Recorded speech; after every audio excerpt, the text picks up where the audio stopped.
నిజామాబాద్ జనపాట కార్యక్రమంలో కవిత కీలక వ్యాఖ్యలు చేశారు. ఆ జీవితమంతా తెలంగాణ ఉద్యమం కోసం కేసీఆర్ కోసం పనిచేశానన్నారు. ఇప్పుడు తనను బీఆర్ఎస్ నుంచి బయటకు పంపారన్నారు.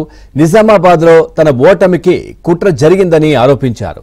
అనేక అవమానాలు భరించారంటూ కవిత తెలిపారు.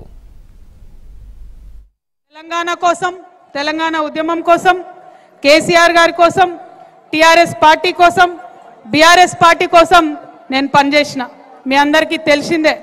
నేను మీ కోడలుగా, మీ బిడ్డగా ఎన్ని కష్ట నష్టాలు వచ్చినా ఓపికగా ఉన్నా, ఎదురు చూసిన. ఇవాళ మరి అదే బీఆర్ఎస్ పార్టీ నుండి నన్ను బయటకు పంపించేయడం జరిగింది. ఎక్కడ కూడా నేను ముందడుగేసి పార్టీ వ్యతిరేకంగా ఏం చేయలే. ఇవాళ నిజామాబాద్లో ఉన్న బీఆర్ఎస్ పార్టీ కార్యకర్తలందరికీ కూడా నేను రిక్వెస్ట్ చేస్తూ ఉన్నా, ఒక్కసారి గుండె మీద చేసుకొని ఆలోచన చేయండి. నిజామాబాద్లో నా ఓటమి ఒక కుట్రనా కాదా మీరు ఆలోచన చేయండి. నా ఓటమి జరిగినప్పుడు ఇప్పటికి 5 ఏళ్ళు అవుతుంది.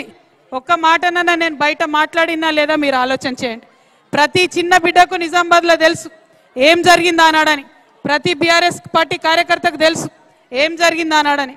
కానీ నేను ఎప్పుడైనా సరే ఆ అవమానాన్ని భరించిన ఎందుకోసం? నాన్నగారి మీద గౌరవంతోని, బీఆర్ఎస్ పార్టీ అంటే ప్రేమతోని, తెలంగాణ రాష్ట్రం మంచిగా ఉండాలనేటటువంటి ఆలోచనతోని. కానీ ఇవాళ ఇంటి గుట్టంతా బయటేసి మరి నన్ను ఇబ్బంది పెడుతున్నటువంటి సందర్భంలో మళ్ళీ నా మనుషుల దగ్గరికి, మళ్ళీ నా ప్రజల దగ్గరికి, మళ్ళీ నా నిజామాబాద్ గడ్డ దగ్గరికి వచ్చిన.